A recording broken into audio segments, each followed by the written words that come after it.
오늘 말씀도 아합 왕에 대한 말씀이 이야기가 이어지고 있습니다. 이렇게 열왕기상에서는 아합에 대한 내용이 많은 분량을 차지하고 있습니다. 그만큼 아합이라는 이 왕을 통하여 하나님께서 우리에게 하고 싶으신 말씀이 많이 있다는 것을 반증하고 있습니다. 우리가 말씀을 묵상하는 목적 중에 하나는 그날 말씀에 등장하는 각 인물 안에서 그를 통하여 나의 모습을 찾는 것입니다. 오늘 말씀에 선지자가 등장을 하고 또 선지자가 두세 사람이 등장을 하죠. 그리고 또 아합 왕이 나오고 아합 왕과 선지자의 대화가 이어집니다. 그러면은 그 선지자 각 사람의 모습에서 찾을 수 있는 나의 모습이 있고 아합 왕을 통해서 찾을 수 있는 나의 모습이 있습니다.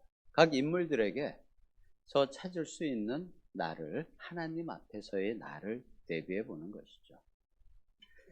그리고 또 그저께 이야기 드렸듯이 이 말씀을 기록한 기자, 저자의 입장을 내가 묵상을 해볼 수가 있고요. 또 각 인물들에게서 과의 관계에서 또 저자를 통해서 하나님께서 무슨 이야기를 하고 싶은가 하나님의 입장을 또 묵상을 해볼 수가 있습니다. 이렇게 짧은 우리가 보통 묵상하는 말씀은 한 10절에서 20절 정도의 말씀이 많은데 그 구절의 말씀들을 통해서 나타내시고자 하는 여러 나의 모습을 비추어 보는 것이 또 묵상을 하는 목적이기도 합니다. 오늘 우리가 묵상하는 이 20장 말씀에서 보면은 아합이 아람과의 전쟁에서 보여주는 여러 가지 모습을 우리가 보아왔습니다. 오늘 말씀도 역시 마찬가지고요. 그는 하나님을 배척하는 사람이지만 전쟁의 위기가 오자 하나님이 보내신 선지자의 말을 따라서 행동을 합니다. 그래야 자신에게 이익이 있음을 이스라엘의 역사를 통해서 전대 왕들을 위해서 익히 알고 있기 때문입니다. 그는 아주 똑똑한 사람입니다. 정치적으로 행정을 아주 능하게 잘했던 왕입니다. 역사를 통해서 알고 있는 하나님의 전쟁에서의 하나님의 능력을 알고 있기에 따라 행하는 것이죠. 그런데 그는 자신이 믿는 그 믿음의 대상에 대하여 순종을 하기보다는 이익을 따라 움직이는 인물임을 우리가 앞에서 충분히 보아왔습니다. 오늘의 말씀에서도 역시 마찬가지입니다. 그는 신앙과 자신의 이익이라는 두 가지 문제가 있을 때 그는 믿음의 대상, 신앙을 따라가기보다는 자신의 이익을 먼저 추구하고 그것을 따라가는 인물입니다. 신앙의 목적도 이익을 얻기 위해서라는 것을 보여주는 사람입니다. 14절 말씀에서 앞에 14절 말씀에서 하나님은 아합이 전쟁의 선두에 서기를 명령을 하셨습니다. 월요일 말씀에서 제가 그 부분은 그냥 넘어갔었는데요. 14절에서 그는 아합이 전쟁의 선두에 설 것을 하나님께서 명령을 직접 하셨습니다. 자신이 물어보기도 했죠. 그런데 그는 베나닷 왕이 도망갈 때가 되어서야 전쟁터에 나가서 적을 추격을 합니다. 자기 신하들의 아들들을 전쟁에 내세우고 자신이 선두에 서야 했지만 자신은 선두에 서지 않고 신하의 아들들만 전쟁에 내보내고 그 뒤에 7,000명을 따르게 하고 그들이 전쟁을 이기고 있자 나중에 나서서 적을 추격을 하는 그러한 인물입니다. 그리고 32절에 그 이어지는 다음 전쟁에서는 베나닷 왕이 아합 백성을 죽일 기회가 있었지만 오늘 말씀에서 그는 베나닷 왕 그리고 아람 백성을 죽일 기회가 왔지만 역시 자신의 이익을 따라서 그와 화친을 하여 자신이 생각한 이익을 얻어냅니다. 이렇게 하나님이 도움을 주시는 순간에서도 그는 여전히 자신의 이익을 챙기기 위한 도구로 하나님을 사용합니다. 이런 아합을 보면서 저를 비추어 보았습니다. 저도 저의 신앙의 시작이 하나님께서 내 인생에 나에게 이익을 주시는 분으로 생각을 하고 신앙생활을 시작을 했음을 저도 생각을 해보았습니다. 저는 많은 분들이 아시다시피 40대 초반에 41살에 신앙생활을 시작을 하였습니다. 그런데 그 시절을 돌아보았을 때 하나님께서 나의 인생에 도움이 되겠다는 생각을 가지고 신앙생활을 했던 면이 제 마음에 상당히 많았음을 생각하게 합니다. 지금은 물론 하나님이 내 마음에 그런 분이 아니라고 생각을 하고 있지만 나는 하나님께 여전히 지금의 나의 모습을 비추어 볼 때 의식주의 문제를 가지고 기도를 하고 있습니다. 예수님께서는 마태복음 6장 33절에서 명확하게 말씀을 하십니다. 너희는 먼저 그의 나라와 그의 의를 구하라. 그리하면 그 모든 것을 너희에게 더하시리라. 이렇게 말씀을 하시고 제가 인생에서 상당히 많은 시간을 묵상을 하는, 여전히 묵상을 하고 있는 말씀이지만 믿음이 온전하지 못한 저에게는 사단 마귀가 경제적인 문제를 가지고 저의 인생을 물고 늘어지면서 그 문제에 대해서 여전히 신경을 쓰게 만들고 있습니다. 나의 인생에 있어서 사단 마귀와의 전쟁, 누구든지 우리가 마귀와의 전쟁을 하죠.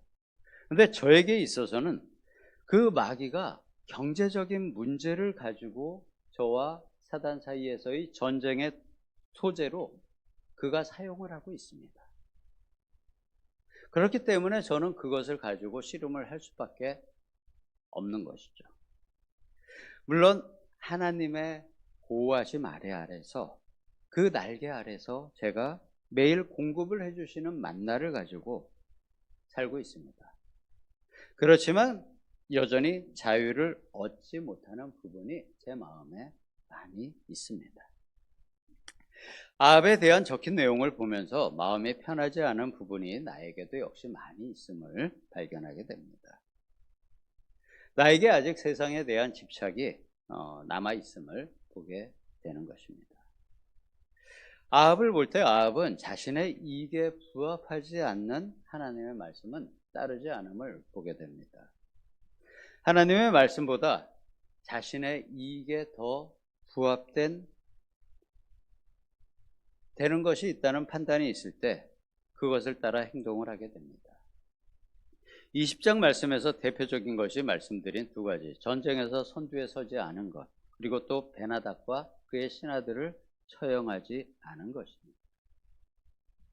우리 성도님들께서는 하나님의 말씀에 대한 무조건적인 순종, 그 순종을 하고 계신가요?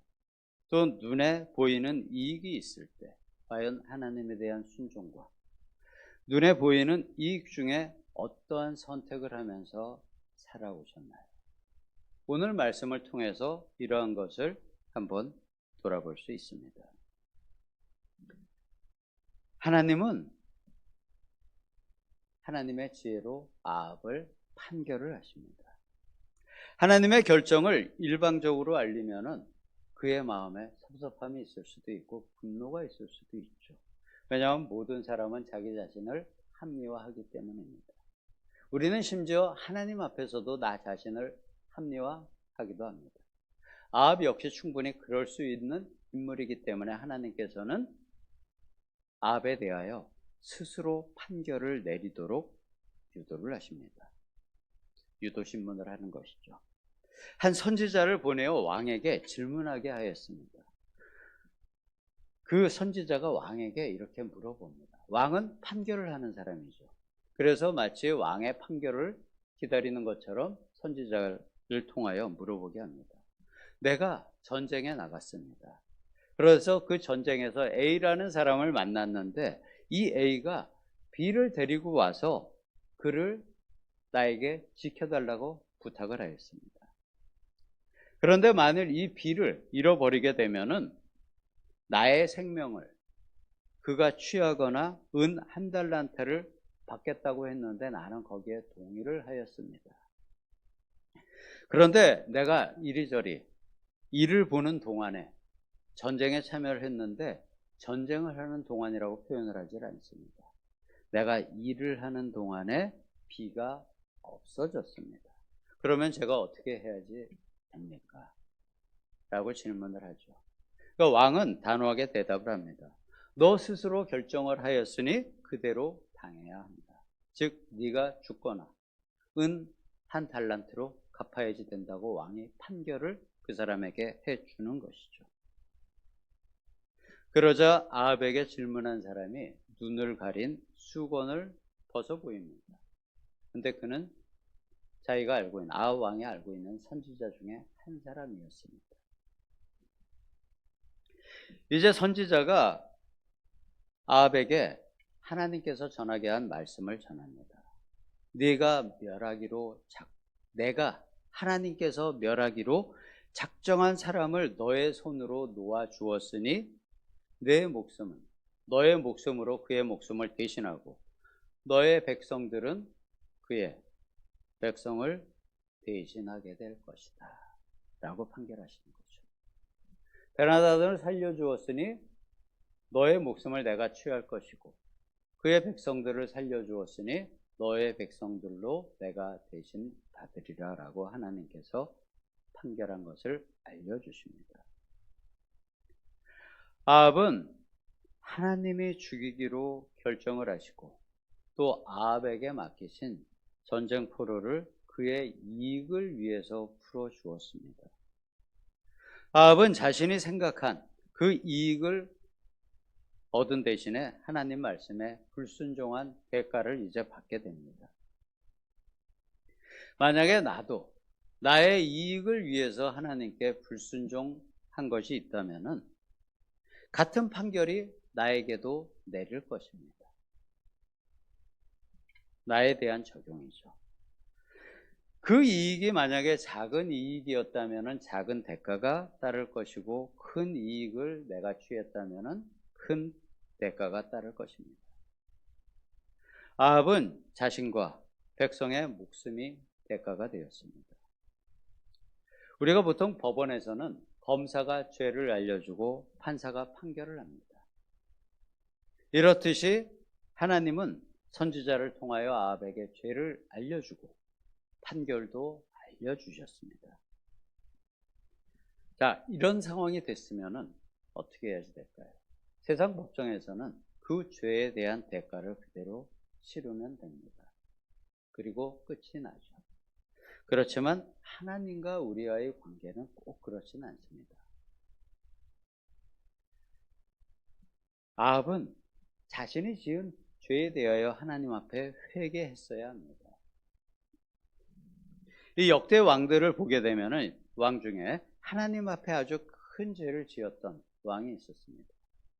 다윗이 자신의 신하를 죽이고 그의 아내를 취했습니다. 그러한 죄에 대하여 하나님 앞에 엎드려 회개하자 그 죄를 용서해 주셨습니다. 하나님은 다윗에게도 동일하게 나타나셔서 선지자를 통하여 그의 죄를 알려주셨고 그 판결을 알려주셨습니다. 아합은 하나님 앞에 아무런 행동도 취하지 않았지만 다윗은 바로 즉시 하나님 앞에 무릎 꿇고 나아갔습니다. 그러자 하나님께서는 그 죄를 용서해 주셨습니다. 이것이 바로 우리와 하나님과의 관계에서 우리가 항상 취해야지 될 태도입니다. 행동입니다. 다윗 역시 자신이 지은 죄로 인한 많은 대가를 치름을 우리가 말씀을 통해서 보게 됩니다. 그렇지만 다윗은 그 죄를 가진 상태에서 죽지는 않았습니다. 하나님 앞에 용서를 받았기 때문입니다. 일부의 대가는 치루었지만 우리 역시 죄를 지을 수 있습니다. 어쩌면은 여전히 죄를 지을 수밖에 없습니다. 근데 그 죄에 대하여 하나님께서 이렇게 판결하시기 전에 나아가고, 아니면 이미 판결을 하셨더라도 하나님 앞에 나아가 용서를 구하는 회개를 해야 합니다. 이것이 바로 하나님께서 우리를 향하신 하나님의 뜻입니다. 우리의 자녀가 우리에게 죄를 짓거나 실수를 하여도 그 자녀가 진심으로 용서를 구하면 우리는 어떻습니까? 용서할 수밖에 없습니다. 그러한 자녀에 대해서 우리가 용서하지 않는다 라고 말할 수 없죠. 말은 그렇게 하는 경우가 있을지 몰라도, 왜냐하면 일부의 징계를 위해서. 실제 우리의 부모의 마음은 그렇지가 않죠. 왜냐하면 그것이 바로 우리에게 주신 부모의 마음, 하나님의 마음이기 때문입니다. 하나님은 우리에게 하나님의 마음을 알게 하기 위해서 우리에게 부모의 마음을 주셨습니다. 그 부모의 마음이 바로 하나님의 마음이죠. 우리가 자녀들에게 바라는 그 마음 그대로 우리가 하나님께 그대로 한다면은 그것이 바로 하나님의 마음에 합한 삶을 사는 지혜입니다.